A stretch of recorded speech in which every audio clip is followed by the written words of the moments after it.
I also want to talk about where this funding is coming from. Of course, we've talked about it coming from the government itself, but the media is also coming from the same, or to say, the money's coming from the same people who give money to the Democratic Party.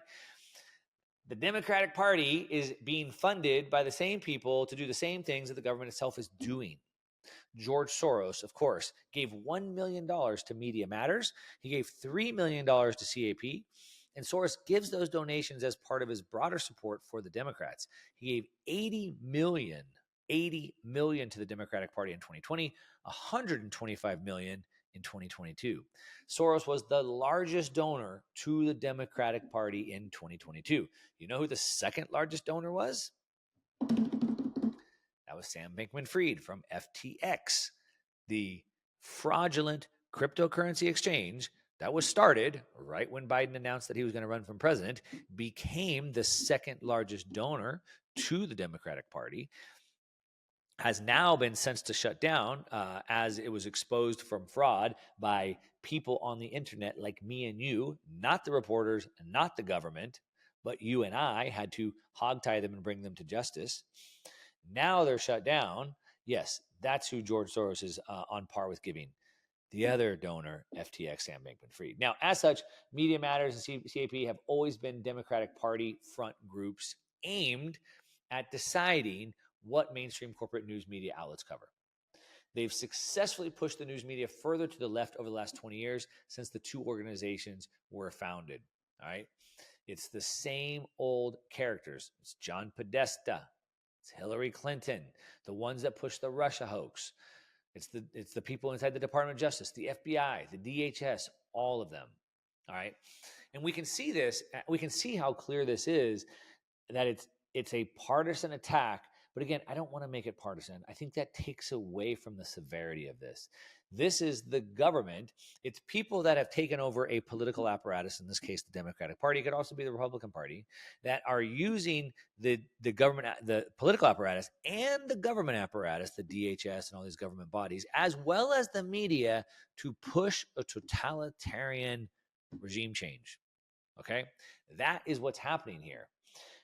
Drop the red or blue for a minute so you can see clearly what's going on. Drop the Trump derangement syndrome or the Biden derangement syndrome or whatever you have. Drop the tribalism and realize it's really about, I don't know, nationalism. It's about me and you, we the people. All right. Now, to sort of like put a bow on this, we can just see that things are starting to change. While we're seeing this massive shift in governments, and typically, or unfortunately, on one really side of the aisle, like for example, one side, and it's not one side, and that's why I just want to constantly stress this. So back to sort of this J6 narrative, there was plenty of Republicans that went along with it as well.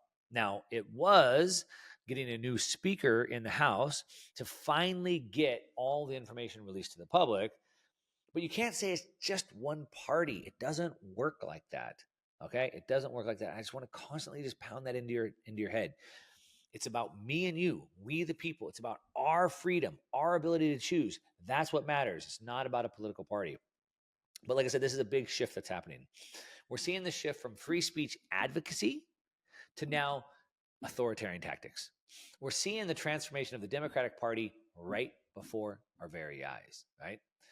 This is a fundamental alteration of how power is exercised and controlled, especially regarding the information, how information is disseminated, and of course, how we discuss this in the public.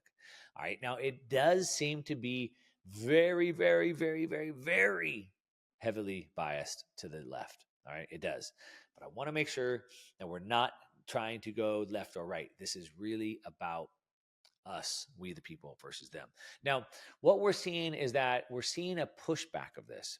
We're seeing the pendulum swing back against this. So a couple things that have happened that are amazingly powerful. Well, obviously, it all starts with Elon Musk getting a hold of Twitter, opening it up for freedom of speech, and releasing the damning evidence to show this. That's where it starts. Now, I'm just going to go out and say that I have my doubts on Elon Musk, okay? He's done a lot of things that I think are really good, and I'm also suspect of him for some things as well.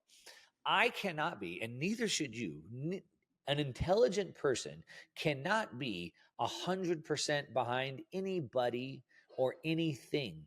Even my kids, which I love to death unconditionally, no matter what they would ever do, even if they were to commit murder, the worst thing ever, I would still love my kids. I would not approve of that by any means. And that's my kid.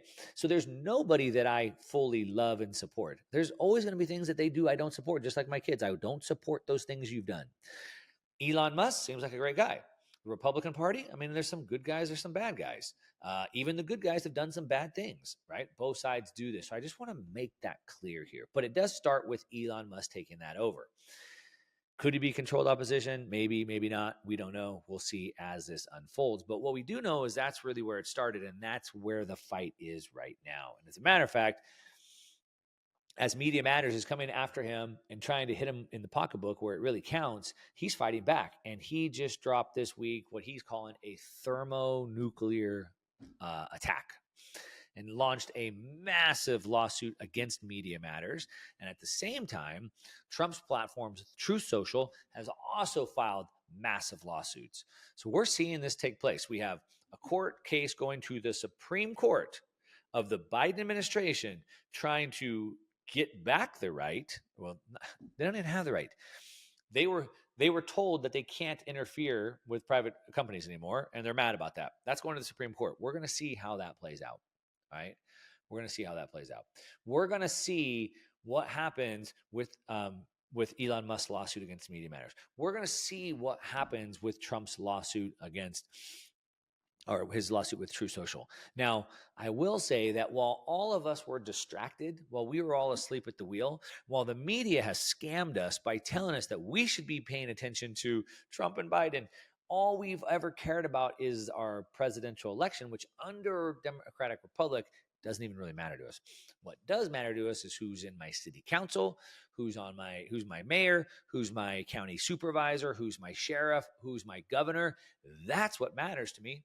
But yet nobody cares about that. Do you know who's on your city council? Do you know who's on your county supervisor board or your sheriff or no, you don't. You know the president. You know some high-ranking members of the Congress, which don't even matter to you, but the things that do matter, you don't know. And that's the scam. You see, while we're all distracted with, hey, look over there at the presidency, they have slowly taken over the judges and the district attorneys and basically the court of law, which is why it's not that far gone, but it's a little bit sketchy. So we're relying on the courts now to see if they're going to withhold this. We're going to uphold it. We're going to see what happens with the Supreme Court, which is why probably they've been trying to get Clarence Thomas out of there so hard. We're going to see what happens as these X lawsuits and Truth Social lawsuits go through, and we'll see what happens. The big thing is that I want you to take away from this is, one, there is a massive attack coming. It is what I'm calling the fight of our lives. If we don't keep control over our freedom to interact and speech, it's all lost. 2, you need to know the attack vector so you know how to defend yourself. 3, share this information, spread it with others so that people know what attacks are coming. 4, talk about them specifically if you can with lawmakers, if you can write them, send emails, make phone calls, and let them know, voice your opinions, and we can change this thing, all right? Benjamin Franklin said when he came out of Liberty Hall, you have a republic if you can keep it. And the totalitarians at the gate are trying to take that republic away. And it's up to you and I to defend that republic and keep it if we want it.